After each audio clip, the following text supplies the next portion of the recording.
Hey guys, what's up? Louis here. How you guys doing? So you can see today we're here at the Haunted Mansion at Walt Disney World. I'm going to show you how I photograph this.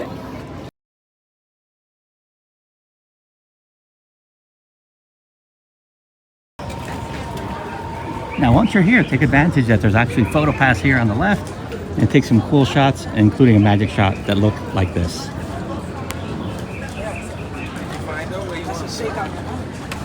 Okay, so let's go ahead and talk about the equipment. So as you guys know, I got the Canon R, and I have here my 35mm f1.8. Now, obviously, since it's a dark ride, we are going to be shooting at the widest f-stop possible, which is the lowest number possible.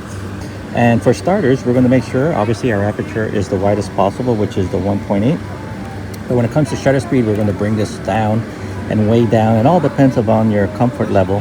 But I will advise you that the guy with the box is moving up and down, so you cannot go too slow. So we're going to probably let's start at 1/100 or maybe 1/80th and see what we get. Maybe 1/100, and anything we can always dial it down. Now when it comes to focus, as you can see, I have manual focus, and the reason for that is that since it's so dark, and many times sometimes the camera and the lens, depending on what you have, will focus pretty well. But I like to sometimes just use manual focus on these cases, and when in the ride, I'll adjust to something and then turn it off. Okay, and then following that, we're going to go with the spot metering here, which is what we want to focus on, which is the center of the frame. Now, in the case of the Canon cameras, remember that metering is only done on the center of the frame, so make sure you adjust to having him into the center frame, even though you crop afterwards. And then that's it. And then obviously ISO, I'm going to leave it as auto, so that's going to be going pretty high, usually 12,800, 25,000 sometimes, depending on the camera. And that's it. Let's go ahead and give this a try. Okay, so now that we got our shot, let's head home into the computer and edit some photos. Let's go. Now, a couple of things regarding the Hatbox Ghost here in Walt Disney World. For starters, he's not still. So, for example, you'll see in this video where you can see that little shift that he's doing. So I found that trying to bring down the shutter speed less than 160, 140, it's going to be very difficult to try to be able to get it where he's not moving.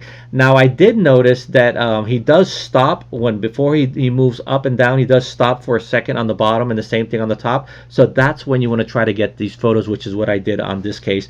Okay, so now I'll be honest with you, I did remove a bunch of the photos that were all blurry and all weird, so that way we are only working with the ones that come out somewhat acceptable, but I left a couple of bad ones in there so you guys can see as well. So the first one here, 100 of a second, you can see actually it's not bad at all. It's very noisy, obviously at ISO 25,000, but at least it's in focus, so this is something that we could probably work with in the future. As we go getting closer, I started rolling down my shutter speed. Here again, 1/100 of a second, and then here we actually went down to 1/10 of a second, which was probably a little bit too much, but actually it came out pretty good. A lot of noise in there, honestly, to tell you. But again, this was one of the photos that I used on my Instagram page, because let's be honest, on Instagram you can post stuff and get away with it since the square is so small. And so some stuff like this where it may have so much noise where people say, well, that's all noisy. You can get away with Instagram on this, so that's just for you to know. Now, I'm going to quickly point here. You're probably noticing that you can see somewhat of the head inside the box, and this was probably my fault because I obviously adjusted the shadows up here, as you can see here, and that brought that up. And of course, you get the people on the post saying, well, the thing is broken, I can see it. Yeah, you can see it because I obviously adjusted it so you can see it, because in the ride you don't really notice much of the background either. It's pretty dark, so bringing up all that stuff up will stuff like this will happen. Yes, I could go in and bring down the shadows or darken it, which I did in another photo, but they already been posted, so I left it as it is. Here's another one that I actually brought down to 0.4 seconds, which was crazy just to think about it. But as you can see, at this point you already start getting blur because, as I mentioned before, the guy is moving up and down, and you got to actually get it when he sort of like stops, and then he moves up again and he stops. But yeah, you can see here, terrible shot, out of focus, because obviously it's blurring, it's moving, so that's way a speed that's not really good. Here's another one, which as you can see, I brought down to 1/10 of a second. This sort of like looks like it's the good number to shoot at. Not much motion there, which is pretty cool. So again, I got him when he was frozen. And this one, you can see where it says enhanced because I already applied the denoise on Lightroom, which is an awesome tool to somewhat clean this up a little bit. Even though the ISO is 8000, you can still see here a lot of noise on the photo. So you know, it is what it is. Now sometimes stuff like this, when it becomes dark rides, you always want to try to gear the person's sight to where what you want them to look at. So stuff like this where you see the outside, which is out of, you know, a bit noisy, I'll go in and paintbrush here, and I'll sometimes bring the shadows around it and bring them down, or you can apply a vignette to it, no problem. So here, for example, I'm just going to darken this a little bit, bring the shadows down, or you can bring the exposure down is another thing.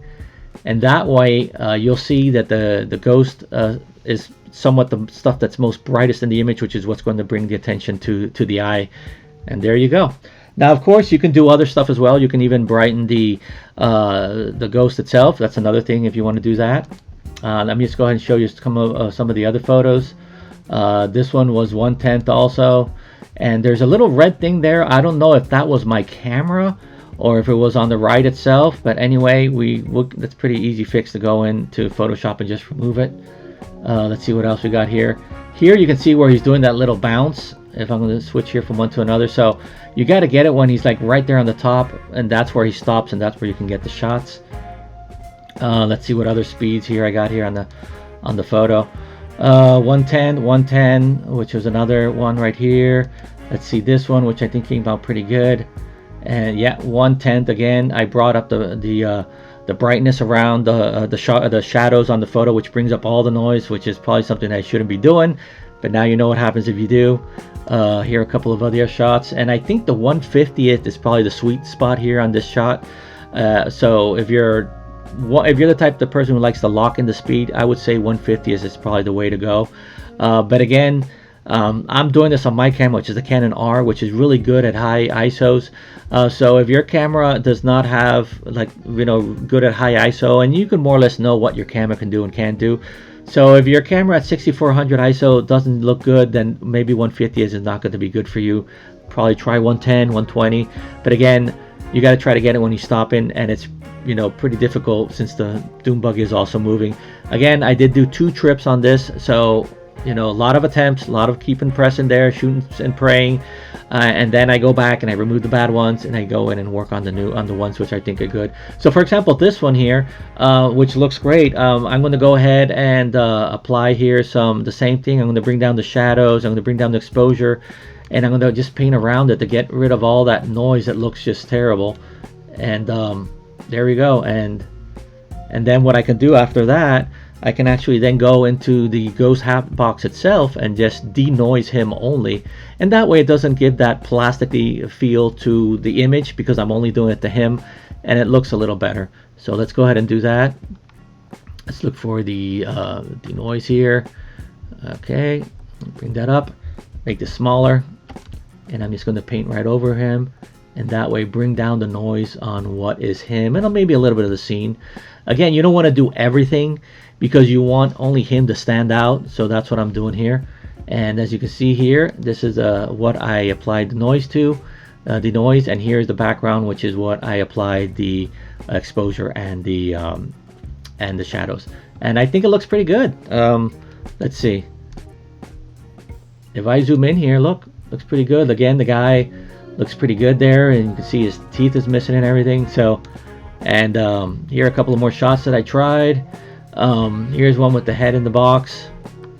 I didn't actually get any really good one with the head in the box. And here you can see where he's moving. So it's tricky, I'll be honest with you, but it's a fun thing to try to do, and obviously I'm sure it's on all our photographers list wish to do. So there you go. Those are the settings. That's how I edit it, and this is how it looks in Lightroom. So hopefully this helps anybody out trying to capture these shots. Again, really appreciate you guys watching this channel. If you're watching this for the first time, my name is Louis Disney Nuts. I do videos like this, and we do also videos of food reviews and other places around Central Florida, me and my wife. So this channel has a little bit of everything. So make sure you subscribe and comment, and I'll see you on the next one, guys. See ya. Bye.